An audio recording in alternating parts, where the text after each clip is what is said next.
আসসালামু আলাইকুম। আপনারা খুব খুব ভালোভাবে চিনেন বাংলাদেশে এখন বর্তমানে যতগুলো খেপারু আছে, যতগুলো তারকা আছে, তাদের মধ্যে যদি জুনিয়রদের মধ্যে স্পেশালিস্ট বলতে চান, নিঃসন্দেহে প্রশংসা দাবিদার হচ্ছেন আমাদের এই সুলতান।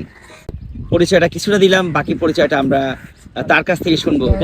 আসসালামু আলাইকুম, আমি অলরাউন্ডার সুলতান। আমি থাকি ঢাকা ধানমন্ডি কাঁঠালবাগান। আজকে 360 চ্যালেঞ্জ শাহিন ভাইয়ের চ্যালেঞ্জটা আমি অ্যাকসেপ্ট করলাম। দেখা যাবে। সুলতান অলরেডি সিজন শেষ করে আসছে, অসংখ্য ম্যাচ খেলে আসছে, ভালো বলারদের বল খেলে আসছে। আমাদের সত্যি একটা চ্যালেঞ্জিং হবে। এখন মধ্যে যতগুলো ব্যাটসম্যান ইভেন্টে আমি ফেস করছি, আমার সবচেয়ে বেশি কম্পিটিশনমূলক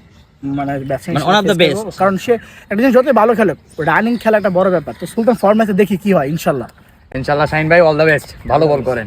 ওকে, থ্যাংক ইউ। বলতে বলতে কিন্তু প্রথম বলের খেলা, বলার শাহিন, ব্যাটিং এর সুলতান। দেখা যাক।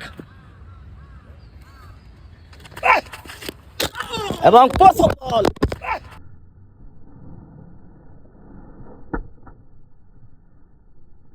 পরের দ্বিতীয় বল, গুটি গুটি পায়ে শাহিন, বোলিং এ সুলতান। ইয়র্ক প্রকৃতির বল ছিল, ব্যাটে বলে কানেক্ট হয়নি।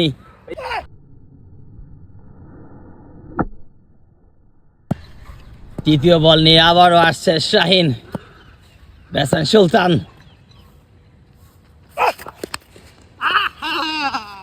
এবং হয়নি।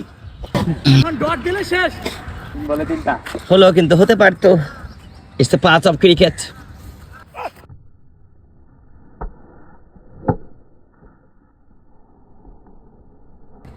চতুর্থ বল নিয়ে আবার আসছে সেই শাহিন, পর 3টি বলে 3টি ডট বল। চতুর্থ বল নিয়ে আসছেন।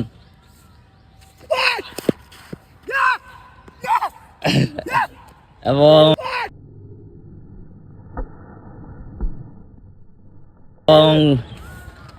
অলরেডি কিন্তু জয়ের দেখা পেয়ে গেল সেই শাহিন। কেমন লাগছে? আসলে ব্যাটসম্যানকে আমি প্রথমত লাস্ট ম্যাচে আমি ফয়সাল ভাইয়ের কাছে হারছিলাম। তো ওই ম্যাচে হারার কারণ ছিল আমি ওকে ইজিপে নিয়েছিলাম, কিন্তু ওই যে আমার শিক্ষা গ্রহণ করছি, আমি ওর ইজিপে নিয়ে নেই। দ্বিতীয় ফর্মে ছিল, আর ওরা আমি বল করছি একটু বুঝে শুনে বলিং করছি। কারণ কি, ওরা আমি বলটা ওই স্পেসটা দিয়ে নেই, দূরে বল দিয়ে নেই যে মারবে, ওরা বল দিছি। আমি ইয়র্কার ট্রাই করছি, আর যেটা ক্যারাম বল ছিল একটু আগে, ক্যারাম বল একটু বাইরে বাইরে করা ট্রাই করছি, যে ও যদি টেনে খেলে তাহলে উপর উঠবে। তাই হয়েছে, বলটা উপর উঠছে।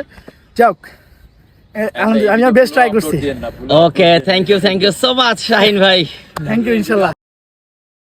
আর আমার ইচ্ছা যে আমি এইভাবে বাংলাদেশের যত টপ ব্যাটসম্যান আছে সবাইকে এইভাবে বিট করবো ইনশাল্লাহ। Okay, thank you so much Shahin ভাই। কি সুন্দর হাসি, দেখতে ভালোবাসি।